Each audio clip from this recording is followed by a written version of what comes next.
Bonjour chers élèves, aujourd'hui on va essayer de finir l'exercice que nous avons débuté hier. Il s'agissait bien de la fonction f de x est égal à x plus 1 demi moins ln de x plus 1 demi ln de x le tout au carré.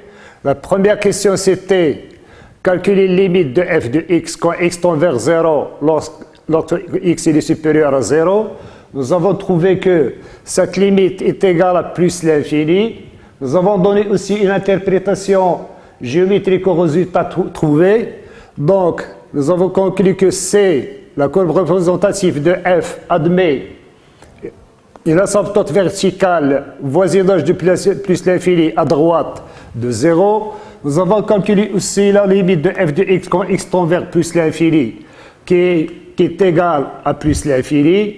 Nous allons passer à l'étape suivante, le calcul de limite de f de x sur x quand x tend vers plus l'infini, qui est égal à 1. Et l'étape suivante aussi, quand la limite de f de x moins x, quand x tend vers plus l'infini, est égal à plus l'infini, ce qui nous donne une interprétation géométrique du résultat. C de f, la courbe représentative de f, admet une branche parabolique de direction asymptotique, la droite delta d'équation y est égale à x. Aujourd'hui, on va commencer la question numéro 4. Donc, montrer que, quel que soit x appartenant à l'intervalle 0, 1, ouvert de 0, on a x moins 1 plus ln de x inférieur à 0. Et pour tout x appartenant à l'intervalle 1 plus l'infini, on a x moins 1 plus ln de x supérieur à 0. Pour résoudre ça, on a posé la fonction g de x est égale à x moins 1 plus ln de x, c'est-à-dire cette quantité, on va l'étudier. Non pas la variation, mais le signe. La dérivée de g est égale à 1 plus 1 sur x, qui est égal à x plus 1 sur x. Pourquoi la limite de x, la dérivée de x c'est 1, la dérivée de moins 1 c'est 0, la dérivée de ln de x c'est 1 sur x. Comme x il est positif strictement, cette quantité elle est strictement positive. Et par suite, on va dresser le tableau de variation de g. Notre objectif, ce n'est pas la variation de g, mais le signe de g.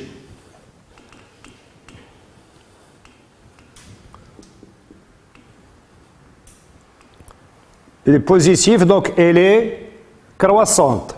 On va essayer de chercher l'image de 1. G de 1.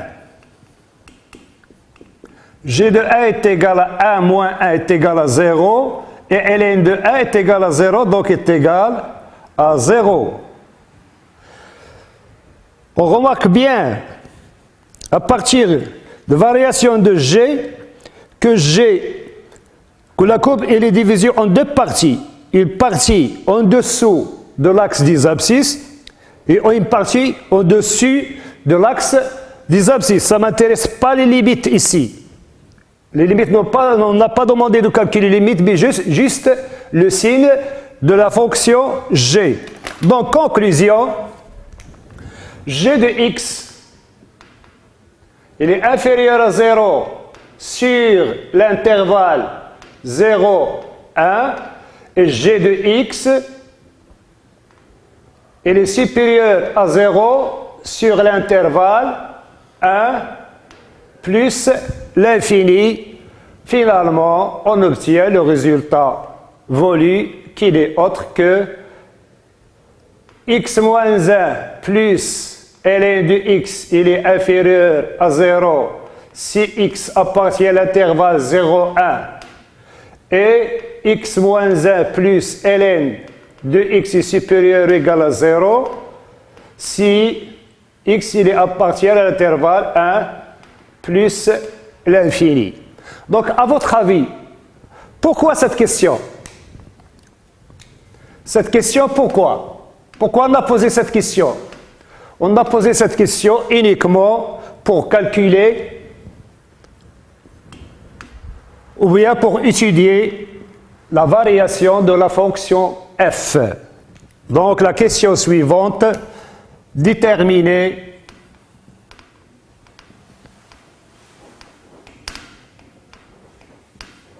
f' de x et dresser le tableau de variation de f. D'accord? Donc on calcule d'abord f' de x, c'est-à-dire la fonction dérivée de la fonction f. C'est la dérivée de x plus 1 demi moins ln de x plus 1 demi ln de x, le tout au carré. Comme vous le savez, la dérivée de x c'est 1, la dérivée de 1 demi c'est 0, la dérivée de ln de x c'est moins 1 sur x, et là on a une puissance. D'accord? Quand il s'agit d'une puissance, on effectue la règle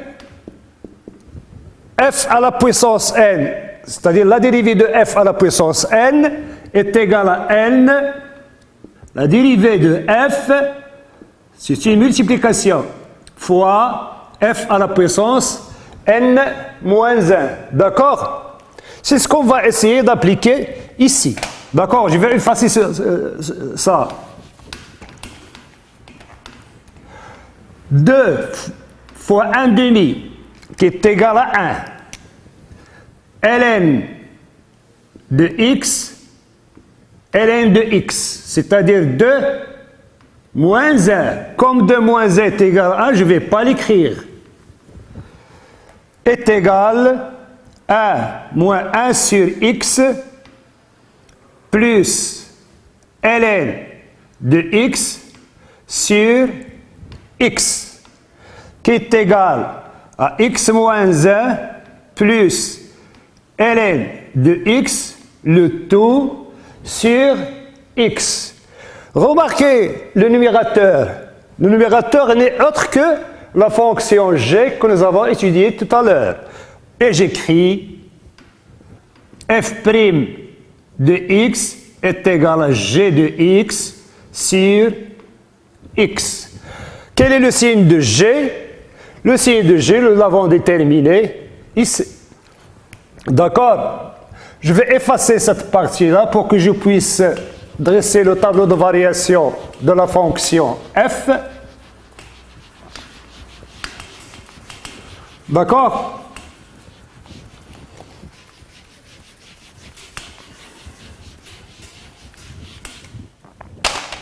Donc, pour le tableau de variation de la fonction f, on a bien ceci.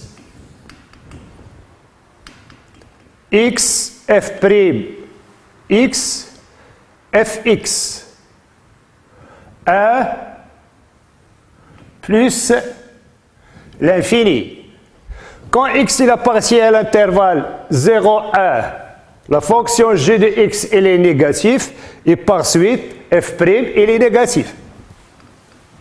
Quand x appartient à l'intervalle 1 plus l'infini, la fonction g elle est positive et par suite f' elle est positive. Comme f' elle est négative sur l'intervalle 0, 1, on a f elle est décroissante sur cet intervalle. Et puisqu'elle est positive sur l'intervalle 1 plus l'infini, f elle est croissante sur l'intervalle 1 plus l'infini. Qu'est-ce qui nous manque ici? Il y a quelque chose qui nous manque, c'est les limites.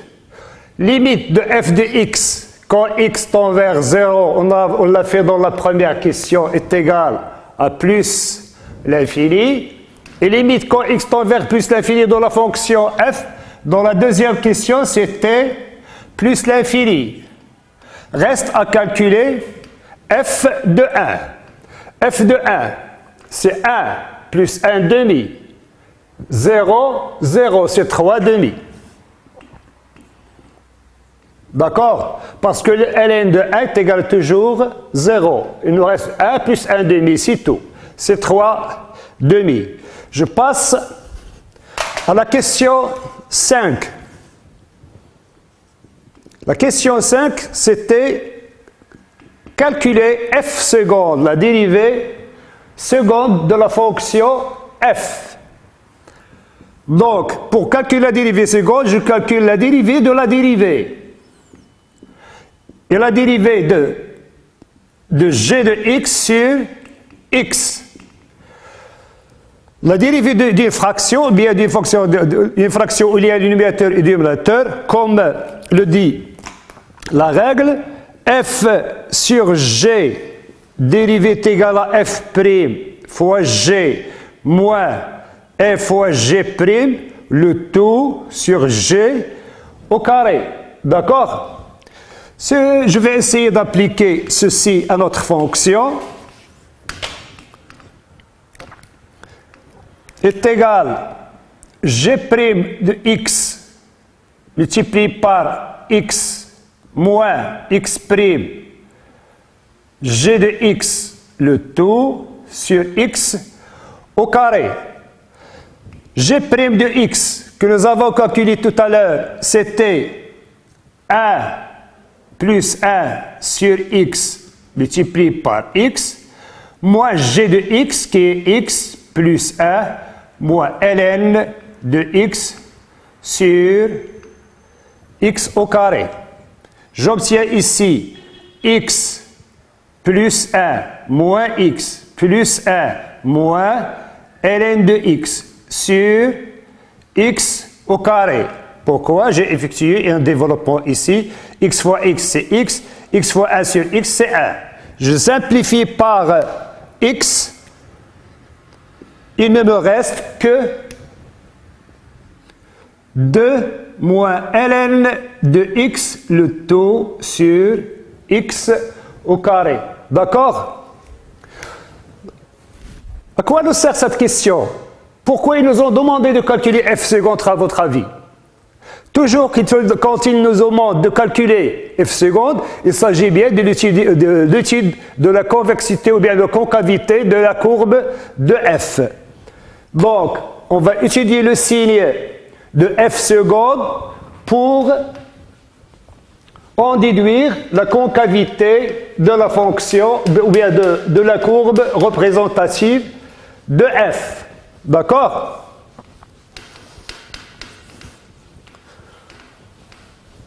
On remarque bien. Donc là, c'était la question 5a. Maintenant, la question b. On déduire que C de f admet un point d'inflexion et déterminer ses coordonnées.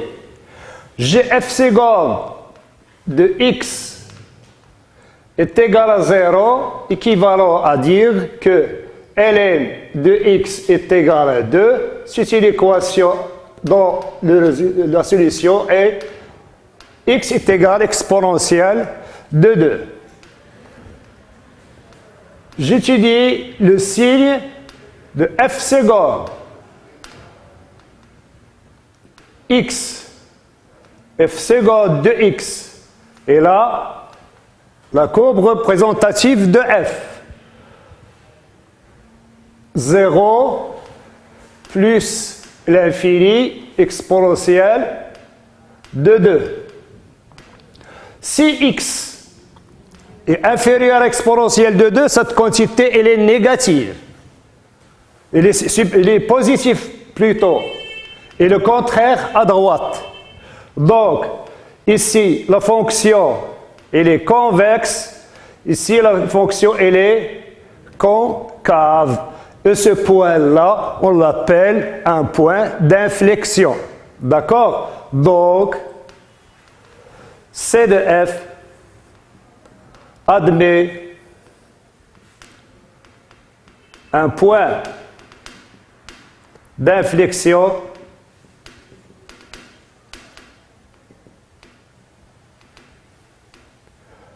qu'on peut noter par A, dont les coordonnées sont exponentielle de 2, f de l'exponentielle de 2. On va calculer plus tard l'image de f exponentielle de 2 quand on aura besoin pour tracer la courbe représentative de f. Maintenant, je n'en ai pas besoin. D'accord? Donc, je vais effacer tout ça pour passer à d'autres choses. Voilà, je vais verser le tableau de variation de f. On a tout ça en tête. Rappelons que A est un point d'inflexion.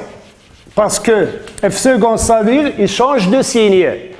Parfois, on peut avoir f' s'annule sans changer de signe. Dans ce cas, ce n'est pas un point d'inflexion, mais un point de rebroussement.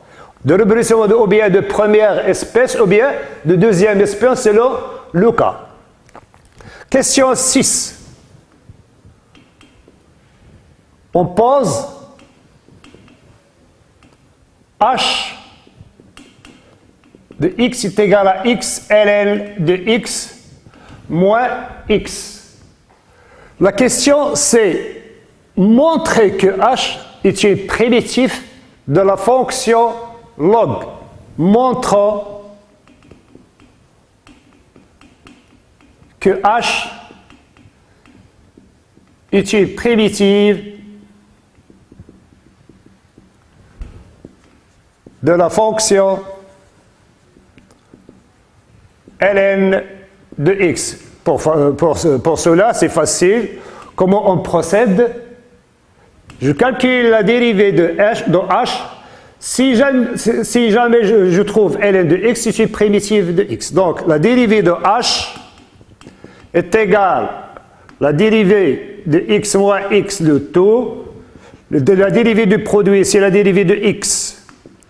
ln de x plus x, la dérivée de ln de x, moins 1, qui est égal à ln de x plus x sur x moins 1, qui est égal à ln de x plus 1 moins 1, qui est égal à ln de x et par suite. Donc, h est une primitive de la fonction ln de x. D'accord?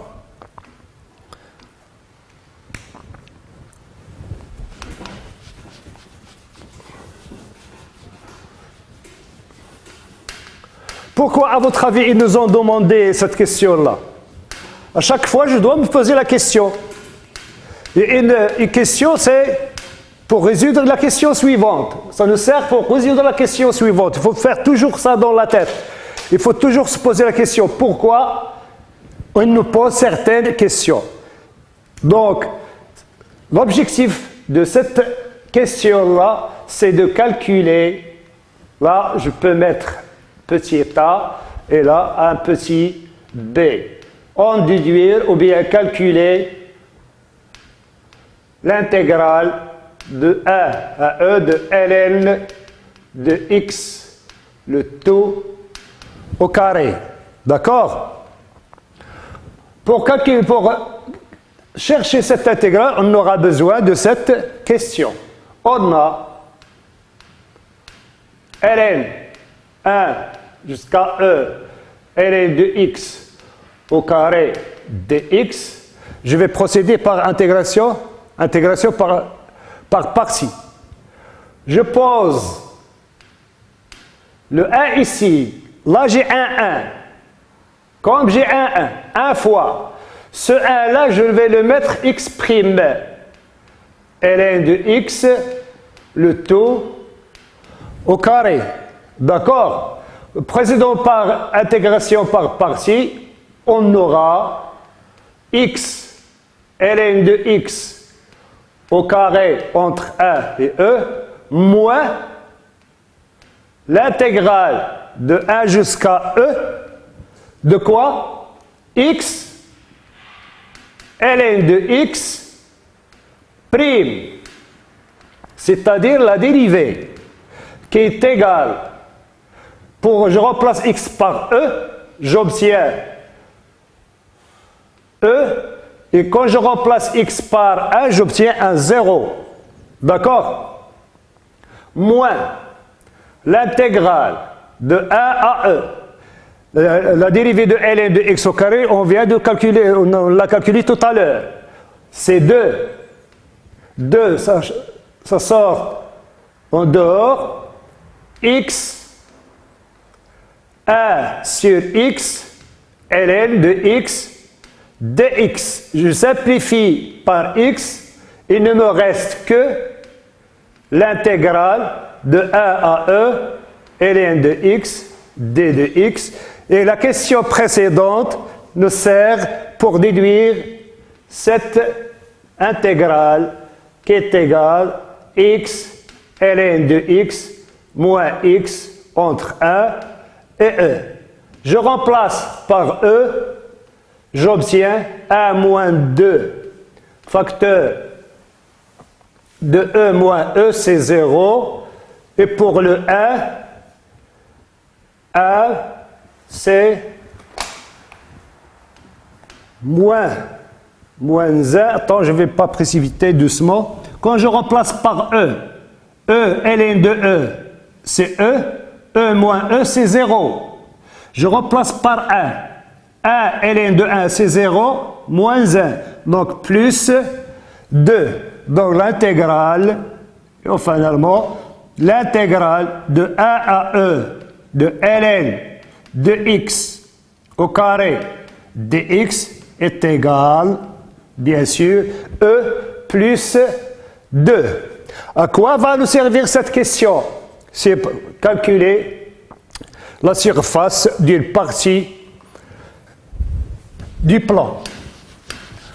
Pour calculer une surface, on doit d'abord tracer la courbe et les branches infinies.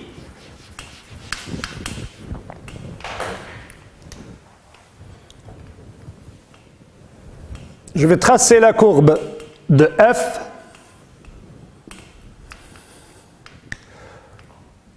Là, je trace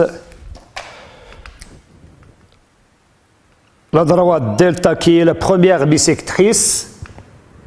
Y est égal à x que nous avons noté delta. Je trace le point là où la tangente s'annule, c'est-à-dire 1.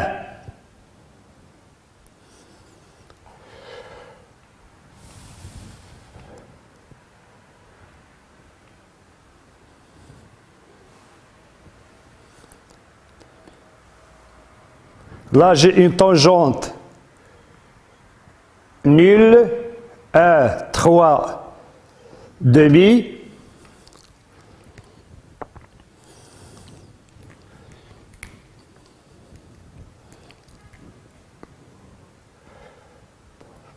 Bon, je ne suis pas sûr ici. F de 1 est égal à 3 demi, oui, c'est ça. La fonction f décroissante puis croissante. D'accord.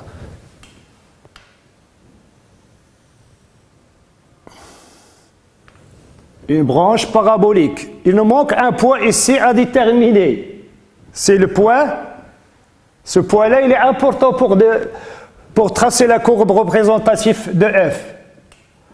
Comment on va le déterminer, ce point-là? En résolvant l'équation f de étudiant, quand est-ce qu'il est positif et quand est-ce qu'il est négatif. D'accord? Le point trouvé ici, la solution de cette équation, de une équation-là, nous donne ce point-là. Je vais le faire.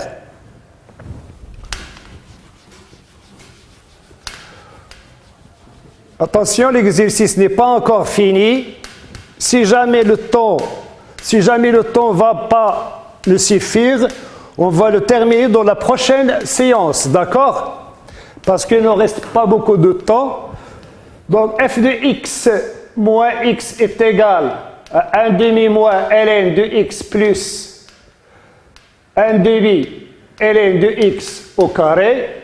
Je factorise par 1 demi, j'obtiens ln de x au carré moins 2 ln de x plus E, qui est une identité remarquable, le tout au carré. Donc, fx moins x est égal à 0, équivalent à ln de x moins 1 est égal à 0, qui est équivalent à ln de x est égal à 1, qui est équivalent à x est égal à e.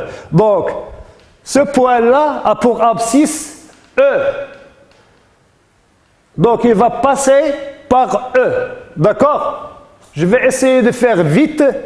Sinon, je laisse pour la prochaine séance, Inch'Allah. Prenez bien soin de vous et à la prochaine séance. Au revoir.